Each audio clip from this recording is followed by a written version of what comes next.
Hérna er dæmið sem á að full þátt á stytta og í þáttun þá erum við að búa til margfeldi, við erum semst að búa til sviga. Þeir margfeldis svigarnir í margfeldi heita þættir og tölur í margfeldi eru þá þættir, alveg eins og í plús og mínus að þá heita það liðir. En þá er þessi listi hérna það sem að þetta eru skrefin sem er notuð. Það fyrsta sem þú skoðar er get ég tekið út fyrir sviga. Og þá er þetta 4 margliður, það er þessi, hér er ekki hægt að taka neitt út fyrir sviga. Það er þessi, hér er hægt að taka 4 út fyrir sviga.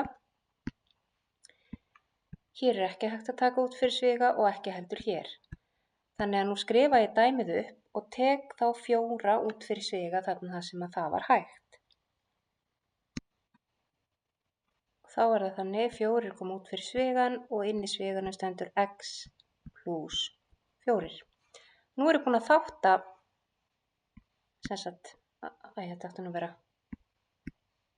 Nú er ég búin að þátta þetta hér, þannig að hérna, þá fer ég í næsta skref. Get ég nota samoka eða ferningsreglur? Það eru þessar reglur hérna, við erum þá í rauninni að nota þær aftur á bak, að því að sjá hvort að við séum með ferningstölur og getum þá búið til 2 sviga.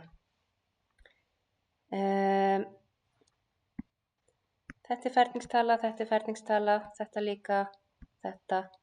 4 er 2 og 2 og 16 er 4 sinnum 4. 12 er ekki ferningstala. Og fyrir þá sem er ekki góðir í hugareikningi þá er bara hægt að taka, segja bara kvadratrótin 12 og þá sjáum við að það er ekki ferningstala og meðan að kvadratrótin 16 er ferningstala og kvadratrótin 4 er það líka. Að nota bara reiknivél til að finna þetta út. Já. Það var þá þessar 2 hérna niðri. Ef að það er, ég sé að þetta er samokareglan, þessi fyrri, þetta er x plus 4, x minus 4, hérna. Hérna þarf ég náttúrulega að athuga að þetta er ferningstala, er ég þá með örugglega hérna líka 2 sinnum AB, semst 2 sinnum x sinnum 4, já, þá get ég notað ferningsreglu. Þannig nú gerum við það. Hérna var þá x plus 4, x minus 4, af því að þetta er x í öðru minus 4 í öðru. Og neðsta reglan. Og hérna, þessi, verður x minus 2. Og x minus 2.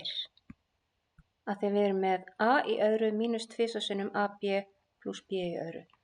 Við erum að nota þessa reglu hér.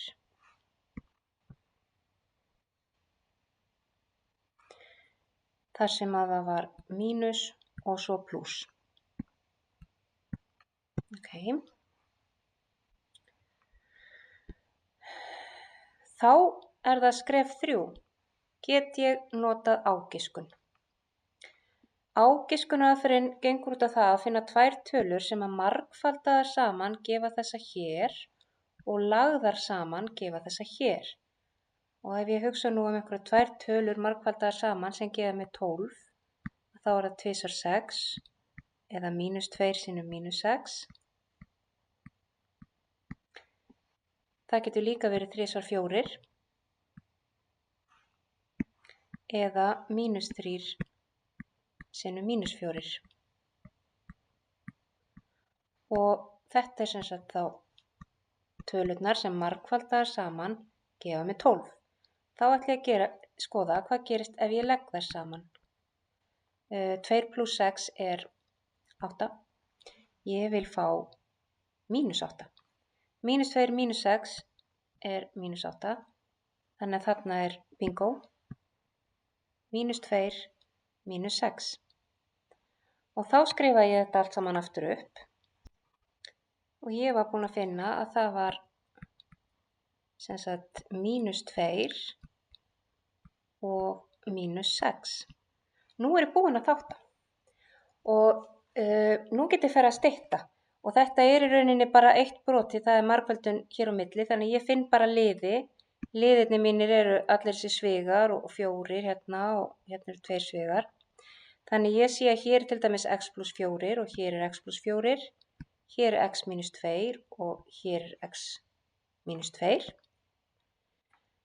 Ekkert annað, þannig að þá stendur eftir hérna x mínus 6 og svo 4 hinum megin og svo x mínus 4 og hinum megin x mínus 2. Ég er búin að fullþátta núna og fullstytta og ég veit að ég er búin að fullþátta því það er ekki lengur nein x í öðru, það er bara x og ég er búin að fara í gegnum þessar 3 reglur. Svo er það þetta smekksatriði hvort að tölurnar eru skrifaðar fyrir framan svigan. Þannig að hérna, þú veist, það er, svona. En þetta er allavega svona sem að þetta er gert og ef þú fylgir þessum reglum